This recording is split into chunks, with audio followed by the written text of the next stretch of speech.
Alright, what's going on, y'all? It's your boy CJ100. Back at you with another video. And this video is gonna be a little more personal. The last couple videos I've done have been reactions to certain things that I kind of find important. So it kind of describes where I want to go with the podcast and with the YouTube experience. So I've been working diligently at that, but I have never really introduced y'all to who I am, what I do, what I'm all about, right? So I'm CJ100. That's my stage name. I do music, produce, even done some engineering here and there. But I decided to go with that name because it's my initials. I'm not gonna tell y'all my name. Y'all eventually will figure it out. But and 100, and I try to be 100 as possible. You feel me? I try not to create a persona, but just amplify and modify the personality that I already have. So the reason I started doing this and the reason I started rapping was because I wanted to get a message out there. I wanted to speak my truth. I wanted to speak for the reality of people like me. And more of my crusade, more of my mission has been for men, and specifically black men, because we have this image and this idea of who we are hanging over our heads. And true, some of those guys out here fit the bill, you know what I mean? But most people don't care to know why, and most people don't care to think that we can be different, because in a way we don't show that side or speak about that side. And that's started to change with people like Kevin Samuels, O'Shea Duke Jackson, one of the OGs, Tommy Sotomayor. Everybody had their own way of delivering messages.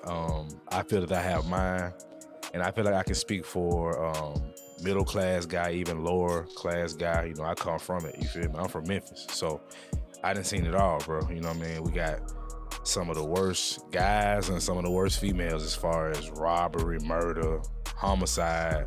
Guess that's the same thing, whatever. But this is a finesse city, bro. You know what I mean? We get it in down here. So I kind of want to speak from my perspective that I feel like I can give to YouTube, a new kind of perspective, right? So a little bit about me. I was born in a single mother household. My father wasn't around for most of my life. And it kind of shaped me to think the way I do. Now, I wasn't reared by two parents for most of my life. Well, actually none of my life. But when I got older, started getting into more trouble, fighting, trapping, shit like that. My mama realized there was nothing she could do with me. So she sent me to my dad, and he lives in Omaha, Nebraska. So I stayed there, got in trouble there, you know what I mean? But the difference was when it came to my dad and the way he responded to things, I respected it more because I felt like he understood where I was coming from. So that was a very impactful moment in my life because I always thought he didn't care. That's what I was told, basically. And when I got older and started to become more of a problem for my mama, which I was, I'm not even gonna fault her for that. I was hell on earth as a youngin'. Like, I was just doing dumb shit, getting into shit, you know what I mean? All that type of stuff. So moved with my dad, and he just started to instill things in me kind of subconsciously. He would just do little certain things and then call me out on little certain things that made me be more responsible as a man. And I think that a lot of that is missing in our community. And my mama was willing. Now, why is that so important for me to say she was willing? Emphasize willing, right? It's important because in today's society, and not even just today's, but we'll just say today's society, when it comes to the juvenile courts and fathers' rights, when it comes to the children, it's a whole different ballgame. And I tell people this because I've lived it as a child. I got older, got married, had a child, relationship wasn't working. We probably never should have got married. I can say from my point of view, I never should have married her. And then I became a baby daddy or a single father, whatever you want to call it. But that shaped the way I think, you know what I mean? It changed me when I had a child. And I thought, let me rewind a little bit. I remember I was chilling with my uncle in the driveway, right? And I think we had just left a football game that I had. He told me something that shocked me. He said something about having to go pay child support in the morning, so he got to go. That shocked me because my uncle is the type of guy that didn't miss a football game for me or my cousin or my other cousin. And she was a cheerleader, ballet dancer. He didn't miss none of that shit, right? If he did, I didn't know about it. Like, he made 90% of them from what I saw. And to find out he was on child support really, fucked me up, because I was always told that men who don't take care of their children are the ones on child support. Made sense to me, but this just didn't make any sense. So that kind of changed the way I looked at the way they talk about single fathers or baby daddies not giving a fuck about their kid, specifically black men, right? So fast forward back to where I was going. I had a child, and what really shook me was the fact that it started to happen to me. My child was used as a pawn. If I didn't do something that her mother felt I should do right away or the way she wanted me to do, she would threaten to keep my child away. Now, I just didn't understand it, because it was like, but I thought everybody was tired of, kids not having a father and mamas having to do it themselves. And then I remember one day, me and my ex were having a conversation, and she told me, I'm a single mother struggling by myself. And I got the single mother because it's like, you're single and you're a mother. But when she said that, it kind of clicked for me that it's a mentality, bro. It's not necessarily a circumstance. It's a mentality a lot of the time. Because I've heard this all my life. You got to remember, I come from a broken family. And I got cousins that got 10 fucking kids, no father in sight. But I just thought, these men just not stepping up. You know what I mean? And that's still true. But now I'm starting to see that these women are not choosing the man that they want. And if they do get the man that they want and he doesn't want them anymore, they hold the man's feet to the fire. So fast forward a little bit, me and my ex had been split about 2.5 years at this time. Maybe I'll just go with a solid 2, because it hadn't been too long yet. And I had got a better job. And I told her, instead of paying half for daycare and still getting her clothes or whatever, I'll go ahead and pay full daycare. My job pays pretty well. At the time, her daycare was like $650 a month. So I had no issue doing it. I was like, I can handle it, no problem. I still get her on the weekends. That's my schedule. I work a crazy schedule working in warehousing. So that was understood. But one day things just kind of started to change, and I didn't understand why. I understood later, but I'll get to that. So I remember we were having an issue with this daycare. Because, for my issue was I was doing automatic draft and they were taking my money out at the wrong times. So sometimes I wouldn't even have the money in there because I'm expecting it to be on a certain day, but they do it the day before or a couple days before, and I get overdraft fees. I'm not fucking with that. So I called to talk to her about it first, and then she even got into a conversation with me about she's not really learning much of this daycare. They're just watching her but they sold us that they would be teaching, and I'm sure they were doing it sometime, but not enough for her, and obviously not enough for me. So I was like, let's just go ahead and put her in a new daycare. This daycare is not doing what we wanted to do. She agreed, right? So I had a conversation with the people, and I'm not gonna lie, I wasn't nice about it, but I wasn't cussing them out or nothing. But I was tired of them messing up my money, and I just said, we're gonna get her a new daycare. So apparently they said it to my child's mother. And then she came to me on some, I'll just pay it for the week or so that they messed up your check, and we'll just keep her here. I'm like, but we agreed to do something different. And she was like, well, I just don't want to pull her out. She's made friends here. Now remember that part where I said she's made friends here, because that's important. So we didn't get along in that conversation. It didn't go well. We didn't agree on a lot, and after that conversation, it was harder to get her on the phone. Now, let's fast forward a little bit. I got a notice in the mail from juvenile court. Now, I'm not understanding why child support is even in the picture. She had mentioned getting a mediation done before, and at the time, I didn't know what that meant. And I was just like, we can do it, but it's not necessary. You know what I mean? Like we doing what we got to do for our daughter. Let's just go ahead and do what we got to do for our daughter continuously, right?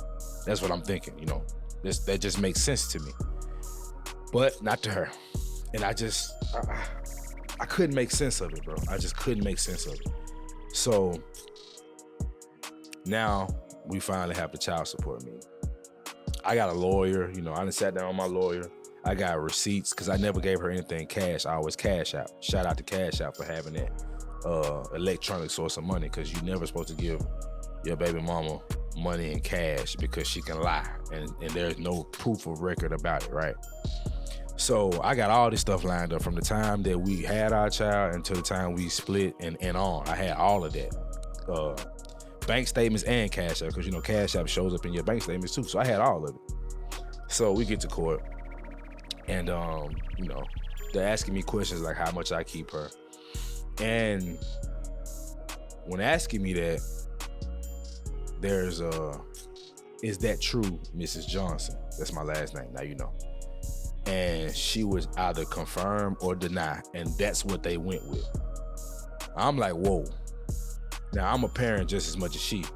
How is it that she's confirming my answers and you're not, like, when you ask her a question, you don't ask me, Mr. Johnson, is that true? It's not making sense to me at this point. So before they handed down the ruling, they break it down by how much you make, how much she makes, the child's care as far as daycare, clothes, all that type of stuff. They kind of figure that together. And time spent with the child. Now, they only gave me 80 some days a year, which was accurate for like the back half. But before I got that job, they were paying me more. I had more time. I was giving my daughter like 3 or 4 days a week, usually 3. But you know, sometimes her mama want to go do something. I had no issue. I got my child, no issue, right? So I'm sitting there just like not understanding why I'm the enemy here.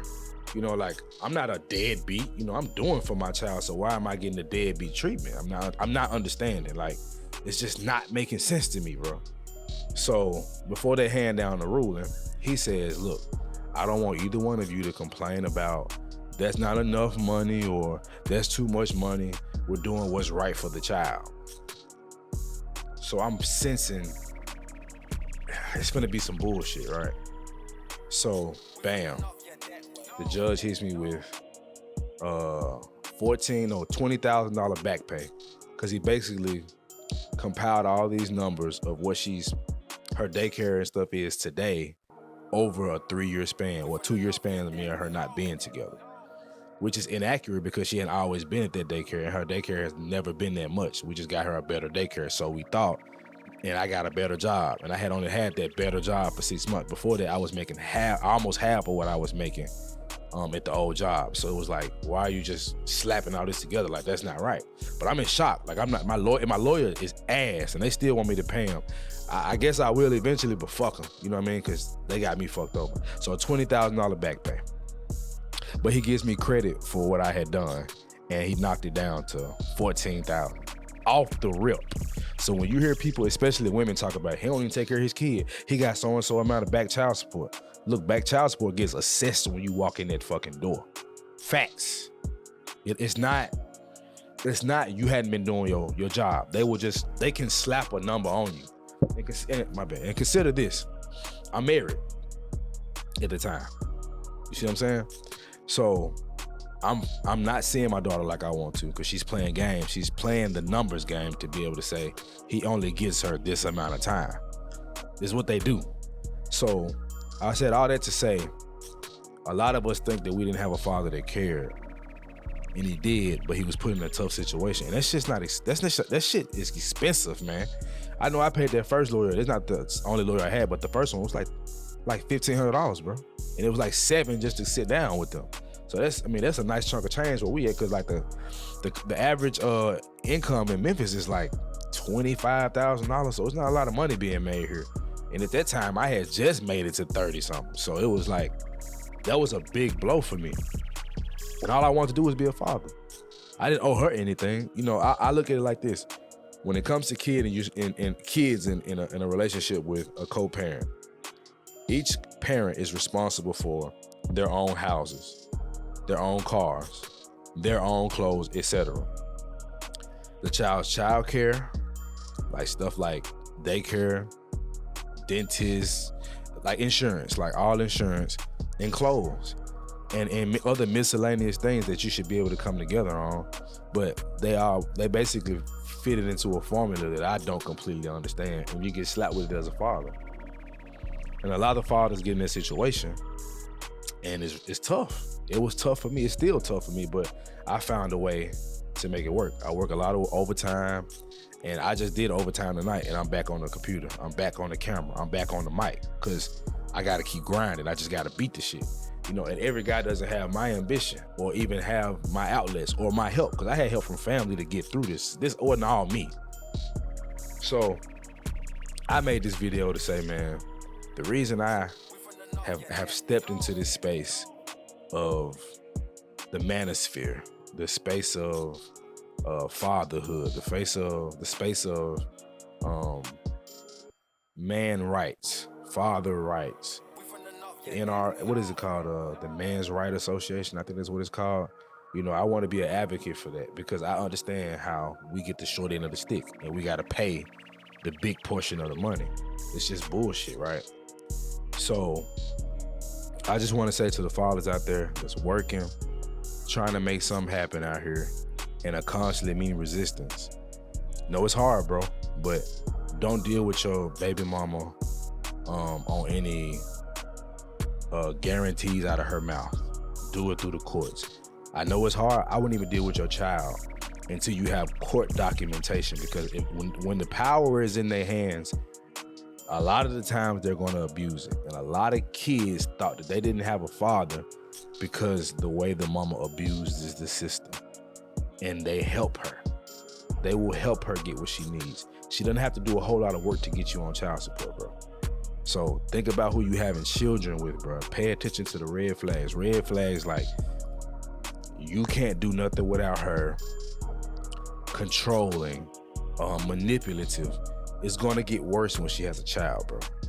And I grew up seeing this, and then I had a child, and I was a part of this. So I'm not just speaking on something I think. This is something I know. I'm talking generational.